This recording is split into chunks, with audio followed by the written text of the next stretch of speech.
Hey guys, Old Guy Gaming here, back again with another Atari 2600 retro game review, and this week we're going to be covering Haunted House. I feel like I should be doing this in October, but unfortunately I started my channel post of that, so maybe I'll do another re-release on this one, but fantastic little game. Let's get into this one.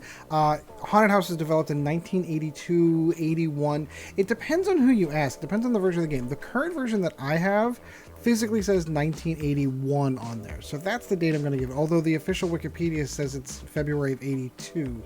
So I don't know if it was a late release 81 or 82. It's really weird. And then there's a excuse me, another re-release of the game that says 86, so there's a whole bunch of different covers actually, so maybe the 81's more rare. I don't know. In any case, again, it was developed by Atari in 1981-ish and was designed by James Anderson. The basic objective to the game is it is considered to be one of the early examples of survival horror. There's a really cool story to go with it. So I am going to read directly, as I often do, directly out of the manual to kind of give you the story because, again, it's an Atari 2600 game, so you really want to be able to kind of wrap your head around the story because the graphics on this one are fairly basic. What I will take note of, well, we'll get to that in a second. We'll get there. Let's get to the story first. Many years ago in the small town of Spirit Bay, there lived a man named Zachary Graves. Old man Graves was not very well liked and spent most of his time brooding about in the decaying four-story house. When he died, the house was consumed or condemned and locked up.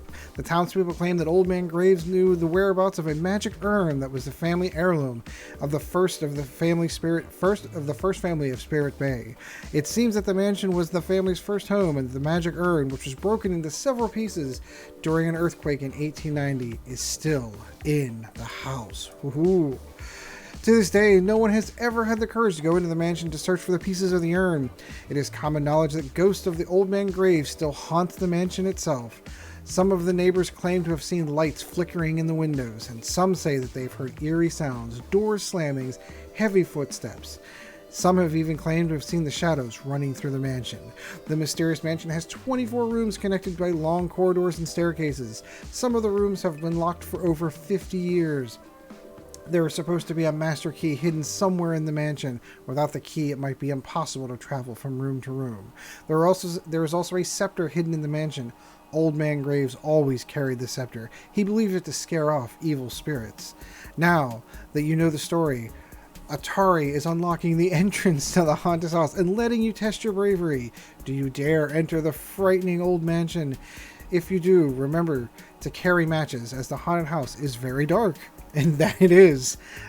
If you're ready for the challenge, insert your game program cartridge into your Atari video computer system and enter the main room of the first floor of the haunted house. That's a really elaborate story for a really basic game coverage. What I would like to take note of here real quick, and I'm going to put this over here in front of my happy face since the gameplay is going to be over there. This is one of the cooler artworks. I really do enjoy it. Probably one of the top 5 artworks of all time for the Atari 2600, but all the stuff that's in the game is on the cover. So you are obviously going, and you can see in the gameplay up here, you represent basically a pair of eyeballs. That's it. That is your entire character. Either you have a match that has a little light around you or not, but for all intents and purposes, you are a pair of eyeballs. But the bats, the tarantulas, there's even a kind of a ghostly figure on the bottom down here. All of it is represented on the art. It was really super cool. So that kind of like exploded my imagination. I'm a huge horror fan, especially of horror movies of the 80s. Absolutely. So anything, this is a ton of fun. So let's kind of get into a little bit of the game. Obviously, you are represented by a pair of eyeballs. And that eyeballs is going around through the game and trying to find 3 pieces of the urn, and they're these glowing little pieces. Now what's interesting about that is that the game randomly places those pieces around the board, so they could be on the first floor, the 4th floor, or anywhere in between. The first game is the easiest gameplay level. Oh, so wait, the objective. The objective, of course, is to put all 3 pieces of the urn together and come out the main entrance to win the game. So this is another early example of an early Atari game that actually had an end. There's no score, there's no points. The objective is to get out of the mansion with a completed urn. So some pieces, let's get into the individual gameplays. For example, game 1 is the easiest one. You can see the walls You can see all the monsters coming, the ghosts, the spiders, and the bats. There's another bat in this one, and this one is equally as irritating, I can assure you. But there are 3 pieces in the urn. You got to search the mansion for them to find them and collect them. Beyond that, there are other items that you can pick up, but you can only hold 1 item at a time. So if you pick one up, you drop the other. Very similar to how Adventure did that. The scepter is a really interesting piece because it means that not all the other evil spirits that are inside the house, the tarantulas, the ghosts, the bats, they're all afraid of it. So they'll all run away from you. But since you can only carry 1 item at a time, it means, sure, you can have that and you can use it to go around and look around the house to find where all the pieces are, but at some point in time, you actually got to need to like keep a mental note on where all the pieces to the urn are if you want to beat the game. So this one is one of the ones that, like, when I play it, I tend to take notes because those are all randomly placed around the house. As you get into higher difficulties in the game, there are locked doors. So there's a key, and it's the only way that you can pass from room to room is to have the key. But of course, what's going to be happening is there's stuff on the other side of the door that you don't know is there. So you unlock a door, and then boom, there's a ghost staring you in the face, and then it kills you. Well, scares you to death. It's fun. It's a ton of fun. And then there's this little interesting snapping sound as you go in between the individual rooms.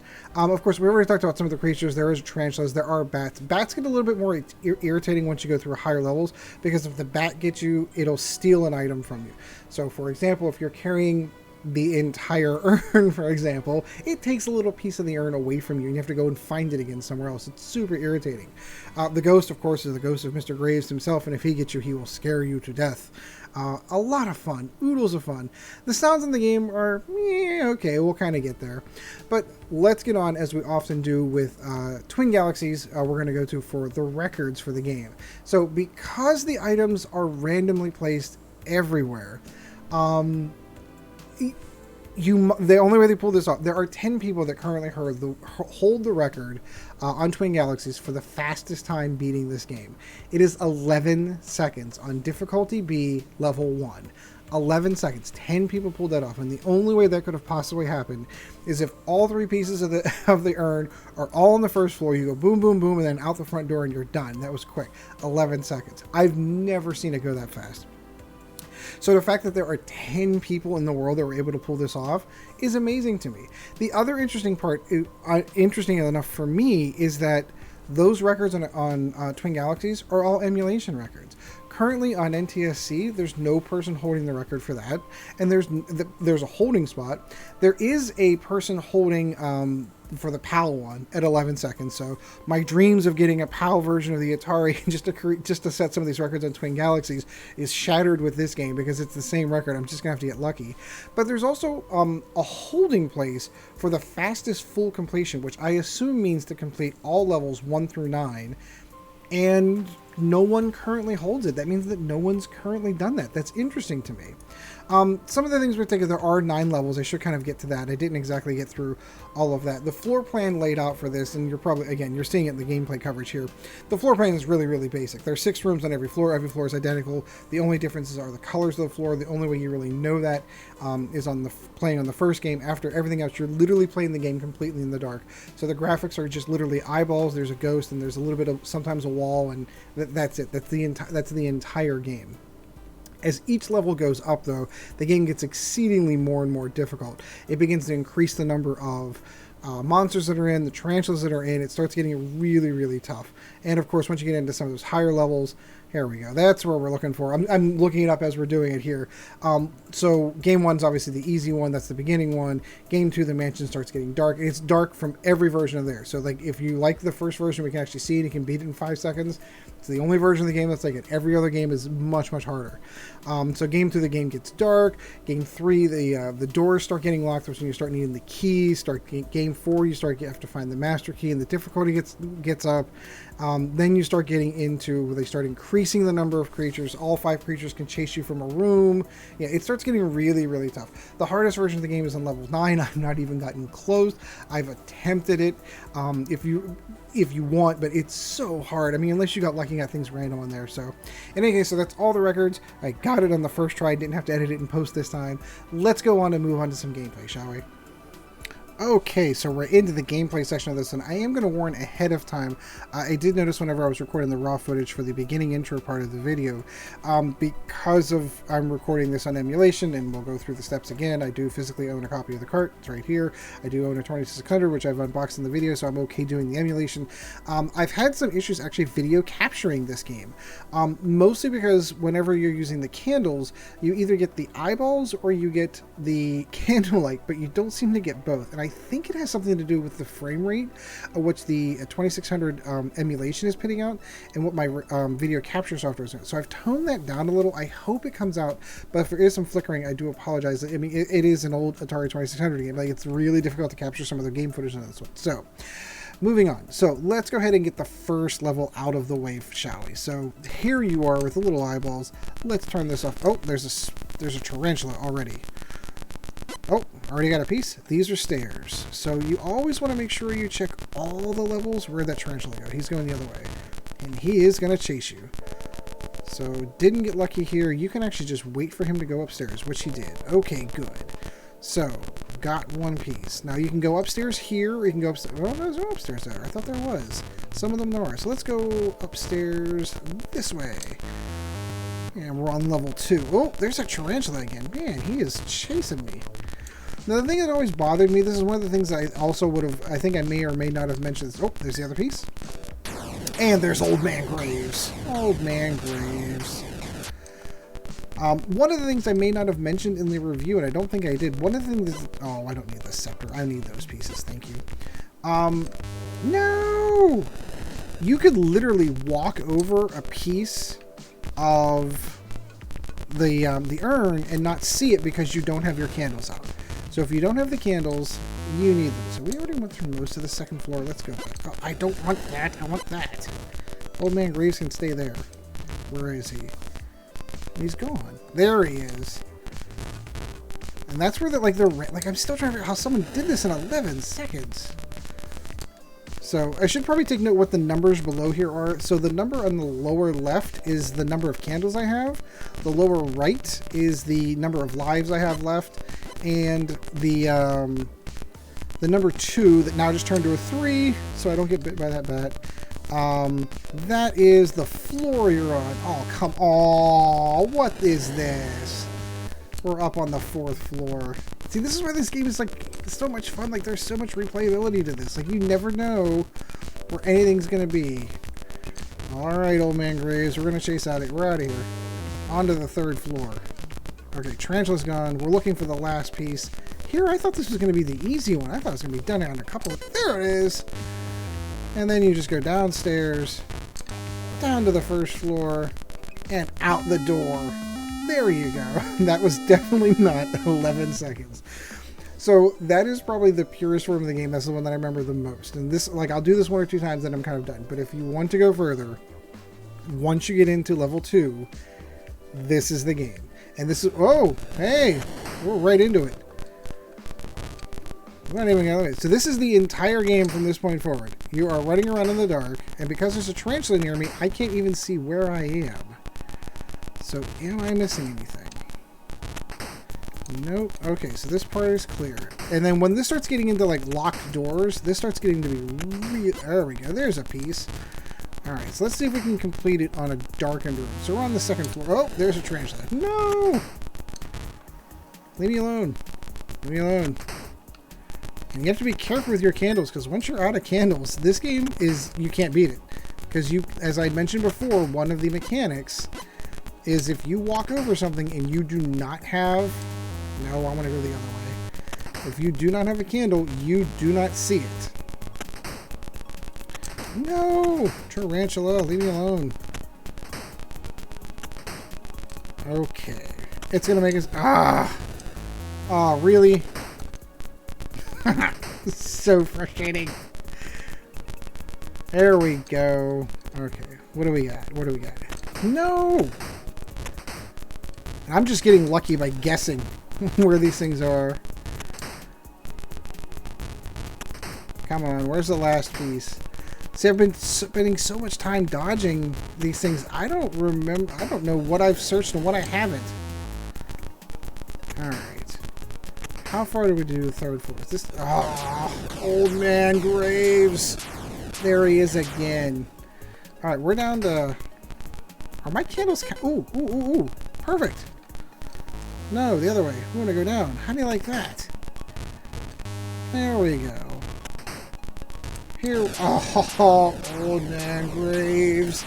There you are again. But we are on the first floor, and we do have the urn completed. So, assuming we have nothing special, there's level 2 built. So let's, if we want to see me go completely bonkers, we'll try a couple here at level 6. This game starts getting super hard. Okay, so nothing in here, and this door is probably locked. Yep. Oh, that door is locked. Interesting. So now there's only one path that you can go through. Stairs here, door locked. Yep, so that you have no other choice. You can only hit these 3 rooms and there's nothing in them. This door's open. This door is not. There we go. We haven't found the key yet, and since every item... And then your candles, of course, go out. Nowhere to go. And then that happens. Where, for whatever reason, the bat just comes out of nowhere.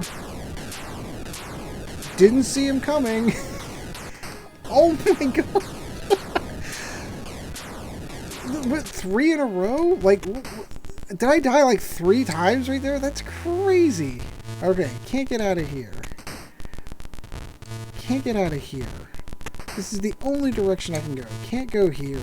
No stairs here. How are you supposed to go? So this is one of those situations where, like, I have... Wait, are there stairs here? Ooh, there we go. I was going to say, for a moment... Oh, he's going to chase me. You bugger. I didn't... Oh, well, there's the key. So I'm not going to go through this part this much further because now I'm going to have the opportunity, at least I can walk around and see where stuff is. So it's on the 4th floor. Okay, so there's a piece of it on the 4th floor. Oh, and there's a bat. There's a bat. Wait, why'd that go out? Oh, that's why, because the bat's chasing me. Yeah, leave me alone, bat. So this is what I mean as far as the gameplay is concerned. This is all it is. It's just eyeballs in the dark. So, alright, so you could literally play this one for hours playing this one through. I'm going to go ahead and stop here. We're going to move on to close out the video right here. Alright, so that's going to do it for the gameplay. Let's go on to the review and toss some scores up here. So the first thing you're going to take note is this one does get a little bit of a ding for the graphics. If it had stayed with more levels, like level 1, where you could actually see the floors. I mean, granted, these are early, I mean, this is 3 to 4 years into the existence of the Atari. And again, we are talking about Atari graphics. If the first levels had stayed up there, you can actually see the ghosts and see the bats and see all the stuff going on. I may have given it a higher level. So if you're only ever playing on a 1, I'd probably give it a 3 for average graphics for an Atari 2600 game. However, every other game variation off of that, the game's dark. So basically what you're looking at is a black screen with some eyeballs and occasionally a ghost and a little... So like there's hardly anything to look at. I mean, I could almost virtually give it a 2 if it hadn't been for the first level. If the entire game had been like that, it would have definitely been a 2. So a little wanting there. I wish I did done a little bit more. Maybe like even some of the lower levels, like levels 1, 2, and 3. Keep being able to see the walls, but since you don't have that, I mean, you're literally looking at a black screen for 95% of the levels that you're playing. So, unfortunately, I have to give it a ding there. The sound's pretty cool. I'm okay with the cool. I like the little whooshing sound you hear whenever a ghost or a bat comes nearby. The steps kind of irritating after a bit. I mean, it's constant everywhere you go. It sounds cool, though. It's very similar to the sound in Keystone Capers of the cop running, and I don't ding, and I haven't even done the review yet, but I won't be dinging it for that because it's a very cool flat-footing sound, so I'm going to kind of give him credit there. And then you get the lightning, you get all the cool stuff. So, I mean, overall, the sound is pretty average. I like the game. Gameplay, overall, fun game. I mean, average game. It does get a little frustrating, I think, with the only being able to hold one item, and when you've got the choice between I've got the key or I've got the chalice and I need, or the urn, I'm very drawn into the adventure one, but I need the key to get through here, but I can't get through this door because I don't need the key. I mean, there is a pattern. You will figure out that there are patterns on how to get from one floor to the other without having to use a key. It's just super irritating. So, I mean, gameplay's okay. I will give it some bonus points, though, and the bonus points I'm going to give it is a fun game. I enjoy this game. This is one of the first games I ever remember playing on the Atari 2600 when I was a kid, so it has a very special place in my heart. So I am going to give it some bonus points for the fun factor of it, because it's a good game. This is a game that my 8-year-old daughter can sit down and play, no problem. It's not scary enough that it's scary because, ooh, there's a bat or ooh, there's a ghost, but they're cartoonish enough that they're not super scary. They're a fun game. And then the replayability, because all the pieces to the urn are randomly generated every time the game comes up, there's a ton of replayability. Like, now I really want to see, like, how fast can I get that? Can I play a game where I get the 11 seconds and be able to submit something like that? I want to give that a shot. So I will give it bonus points in those two areas. And again, because the game does have a very special place in my heart, I will put 4s in those areas. So overall, the score for this game is going to be a 3.3. Still a good, solid Atari title. Highly recommend you give it a shot, and you can find these relatively inexpensive because there's a ton of copies floating around out there. So I do hope you enjoyed the video. Like, subscribe, let me know what game you would like me to cover next if you've got a favorite Atari 2600 one. So in the meantime, guys, until next time, always keep your cards clean.